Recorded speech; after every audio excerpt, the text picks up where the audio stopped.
Hola, en nuestro programa de hoy nos vamos a ocupar de los movimientos. Todos los días nos encontramos con situaciones que pueden ser explicadas a través de conceptos matemáticos.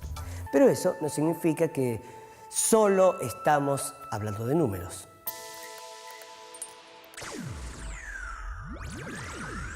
Por ejemplo, cuando vemos pasar un auto por la calle o cuando miramos el paisaje desde la ventanilla del tren y vemos que se ve en sentido contrario, estamos viendo figuras o imágenes generadas a partir del desplazamiento de otras. Este tipo de situaciones también son objeto de la matemática, pero en este caso es una parte muy interesante de la geometría que se ocupa de estudiar ciertas transformaciones llamadas movimientos. Ahora supongamos que pudiéramos sacar una foto del molino en movimiento a gran velocidad. El resultado va a ser una imagen similar a la que vemos si el molino está quieto. Y lo mismo ocurriría con el tren. Esto significa que cuando vemos la imagen de un objeto en movimiento, podemos pensarlo como si estuviéramos viendo a cada instante nuevas imágenes del mismo objeto.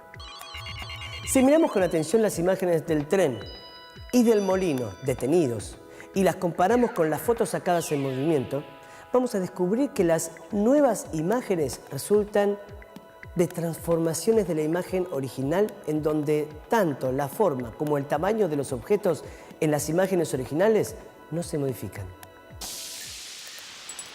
Si hay un aspa del molino que está rota, veremos que se mueve y cambia de posición respecto del eje que la sostiene. Pero cada nueva imagen tiene la misma forma y tamaño que la original. No crece ni se contrae.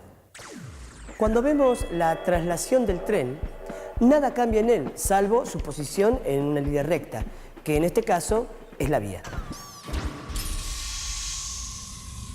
Pero ¿qué sucede si nos paramos frente a un espejo? Lo que vemos en él es una nueva imagen de nosotros mismos.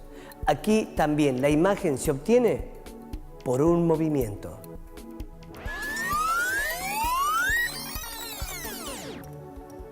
Prestemos atención al rostro. La imagen que refleja el espejo es muy semejante al original, solo que el lunar que tenía en la mejilla izquierda ahora lo veo en la mejilla derecha. No cambió ni la forma ni el tamaño de la imagen. Lo que cambió es su orientación. Todas estas transformaciones son operaciones que pueden ser estudiadas a través de la geometría. Y muchas de las operaciones geométricas que hoy se utilizan en la producción de novedosos diseños ya se conocían en la antigüedad. Para que se den una idea, se conocían tanto que asombra pensar que casi toda la geometría vinculada con las figuras y los cuerpos que nos rodean sigue la misma teoría que escribió hacia el año 300 a.C. un tal Euclides de Alejandría. Pero veamos cómo aprovecha estas transformaciones un fotógrafo. La primera fotografía que ha registrado la historia, a pesar de alguna controversia con respecto a su fecha y a su oportunidad, rondó en los 8 horas de exposición.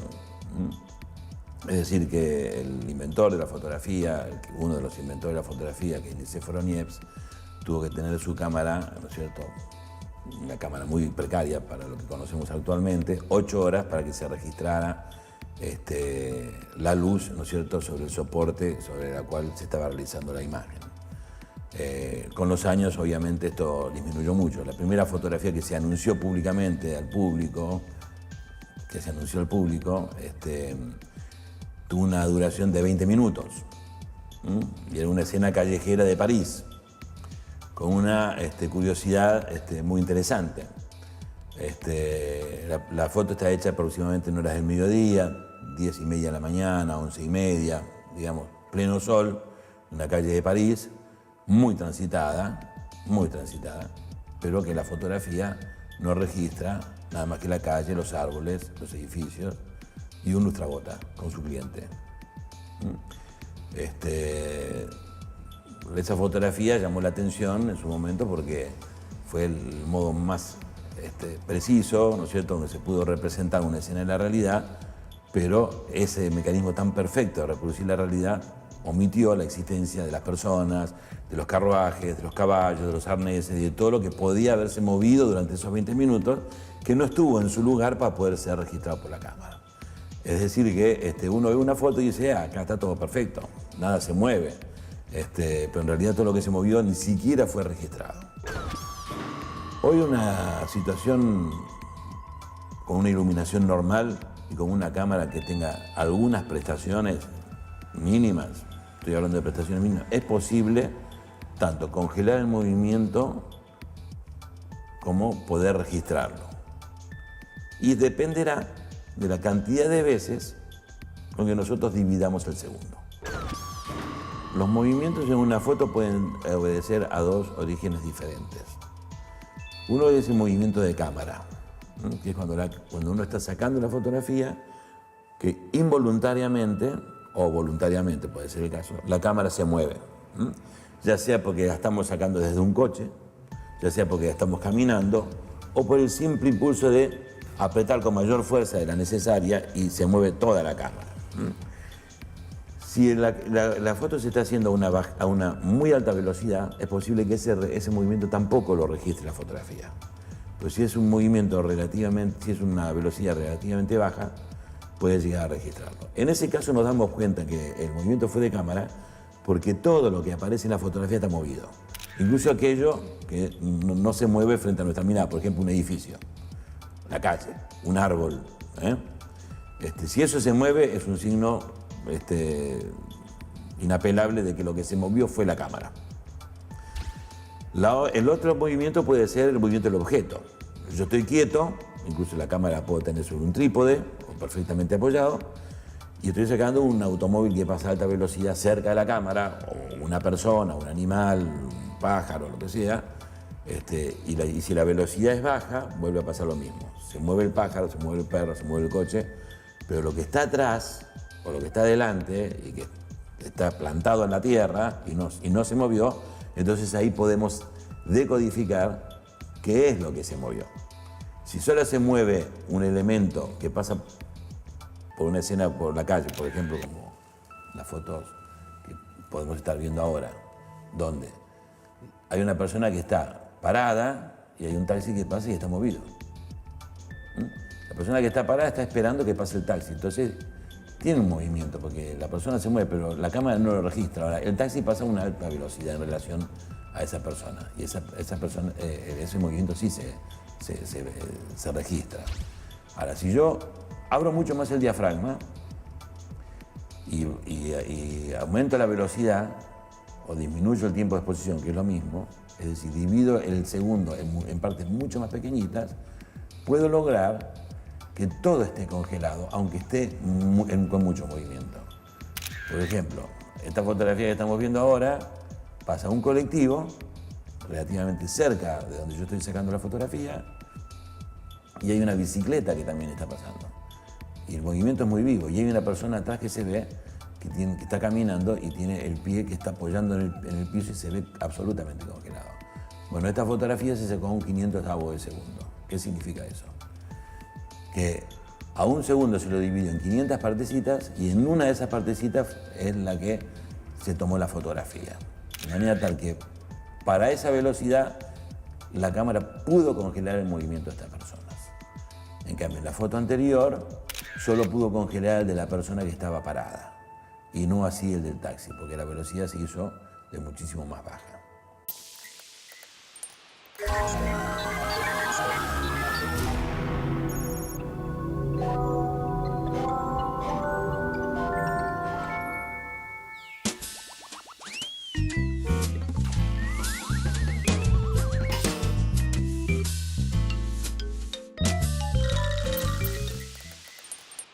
Les propongo que observemos detalladamente ciertas transformaciones geométricas para distinguir traslaciones, rotaciones y simetrías. Y a medida que vayamos avanzando vamos a ir descubriendo su presencia tanto en la naturaleza como en muchas de las actividades del hombre.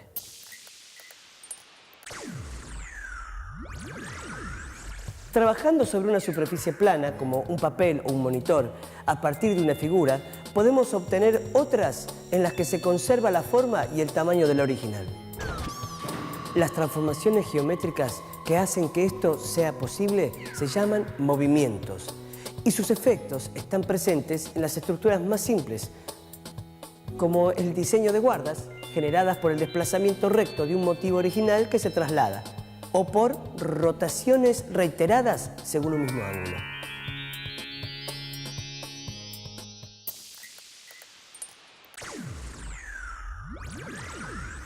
Hablemos primero de las traslaciones. Una guarda es un buen ejemplo de figuras que se obtienen por traslación.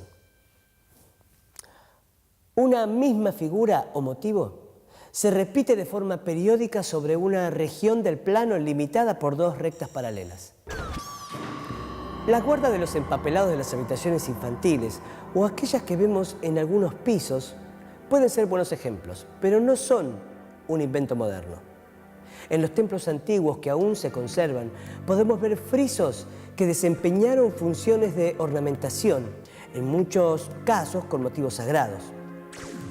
Como ya dijimos, la decoración de un friso o de una guarda se genera a partir de una figura o motivo que se repite periódicamente a lo largo de una banda rectangular. Se trata de la aplicación de una traslación, es decir, un movimiento en línea recta mediante el que se obtiene una nueva figura a partir de otra original. La nueva figura conserva el tamaño y la forma de la que le dio origen y además resulta paralela a ella.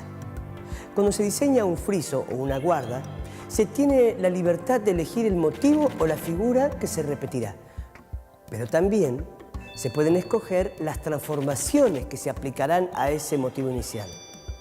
Las traslaciones son movimientos que siempre se producen en la dirección de una recta.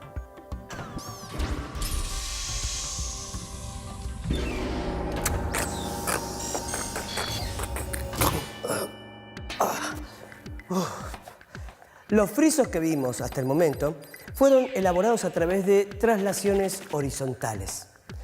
Pero utilizando el mismo procedimiento se pueden diseñar nuevas figuras, aplicando en cada caso una traslación en la dirección y sentido dada por un segmento orientado.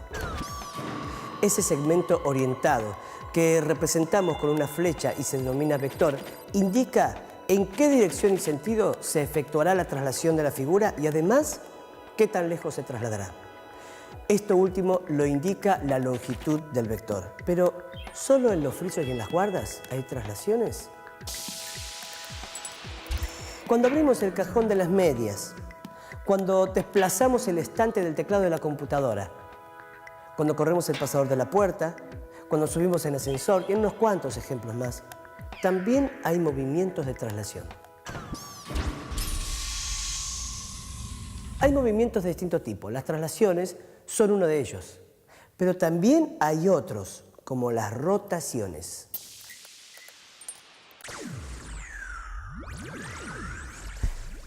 Observemos las agujas de un reloj, o las aspas de un molino de viento, o la rotación de una veleta en lo alto de una casa.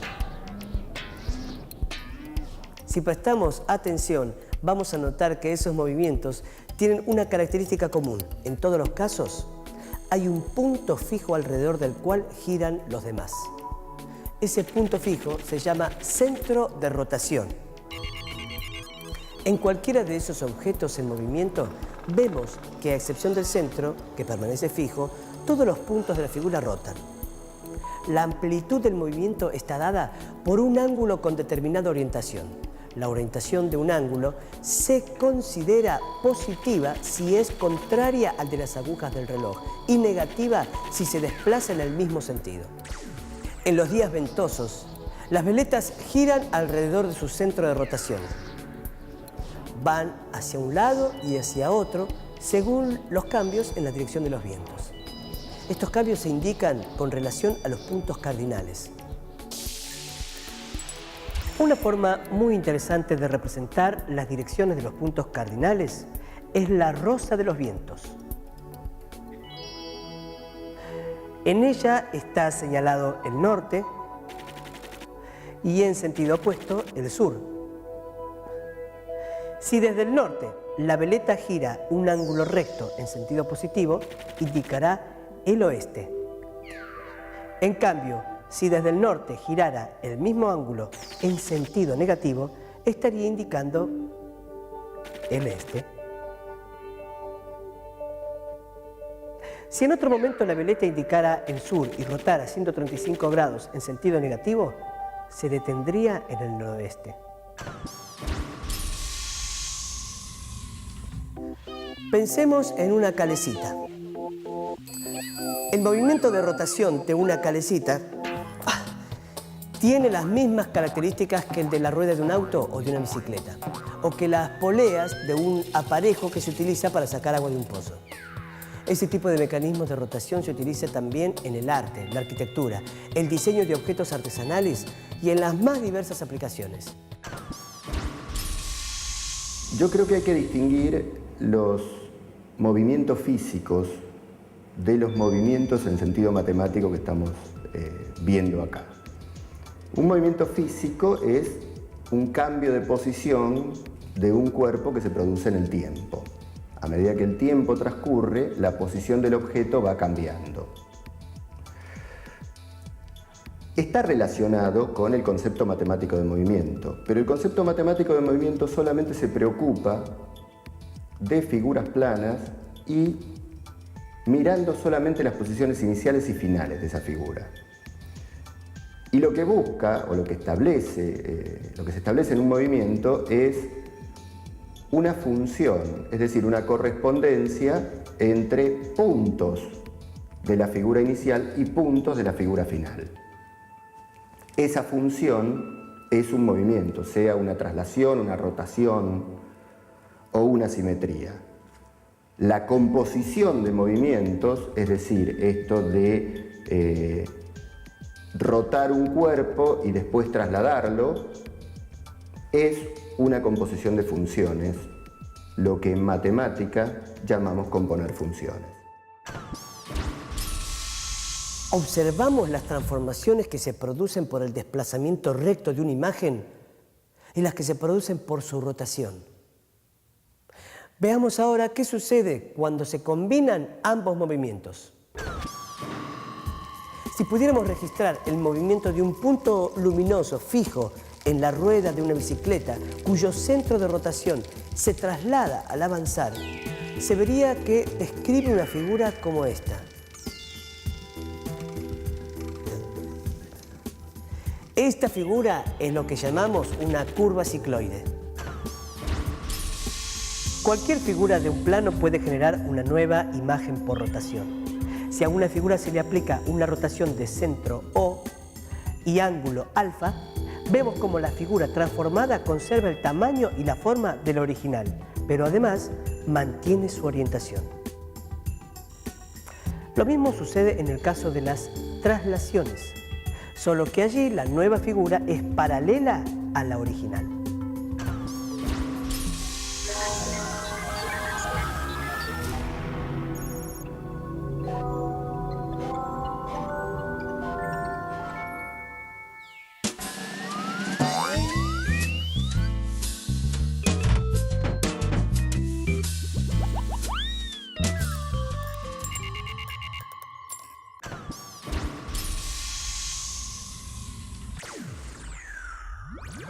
Así como se producen transformaciones de imágenes por los movimientos de traslación y de rotación en las que la imagen inicial no modifica su orientación, existe un tipo de transformación en donde ocurre lo contrario.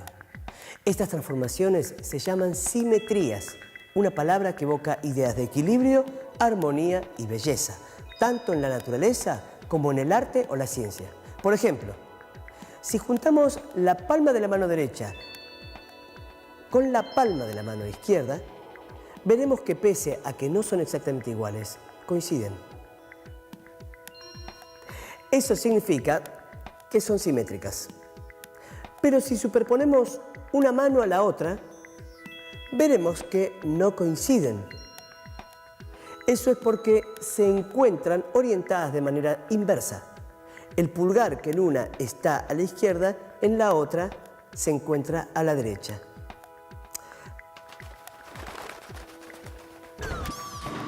La simetría también puede verse en esas pesadas puertas dobles de algunas iglesias o en esas ligeras y vidriadas puertas corredizas de los centros comerciales. Pensémoslo como en un juego de espejos. Si tomamos un espejo plano de bordes rectos y ponemos un objeto frente a él, el espejo nos devolverá la imagen simétrica de ese objeto. Prueben acercar el objeto al espejo y verán que coincide perfectamente con la imagen. Esta propiedad de los espejos, que consiste en devolvernos imágenes simétricas, se aplica, por ejemplo, en los vehículos de los servicios de emergencia. Habrán visto alguna vez que en los frentes de esos vehículos las palabras policía o ambulancia están escritas al revés. Y eso es precisamente para que los conductores de los vehículos que van delante puedan leer al derecho en su espejo retrovisor y les cedan el paso.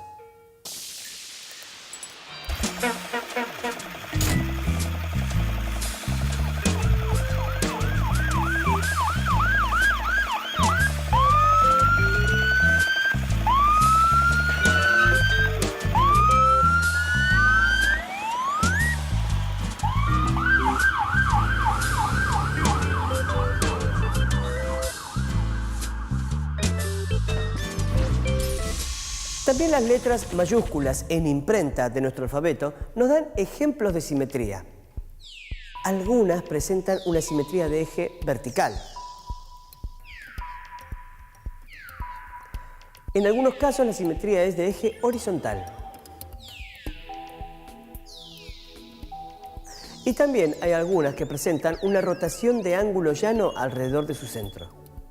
Veamos ahora qué pasa con los números.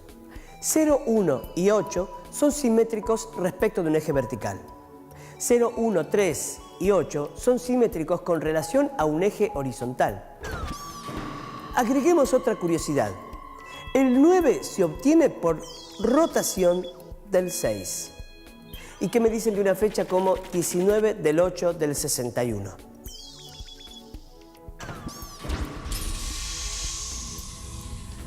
Como vimos, la simetría es una transformación que suele estar presente en nuestra vida diaria, no solamente en nuestro cuerpo y en el de otros animales, en los vegetales, hojas, flores y frutos, sino también en muchos instrumentos creados por el hombre en la arquitectura, en el arte y en la ciencia.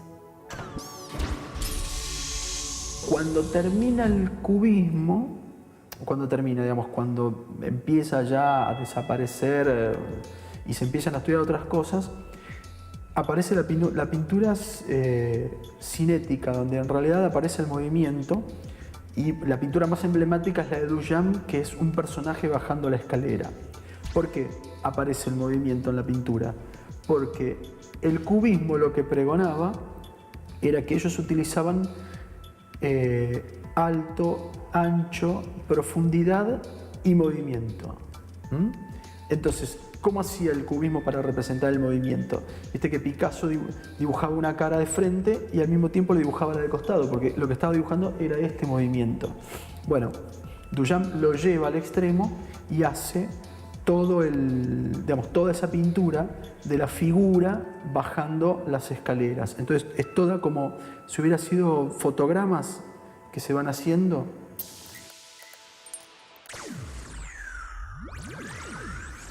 La composición de más de una transformación, es decir, traslación más rotación, nos llevó a algunas curvas generadas por movimientos.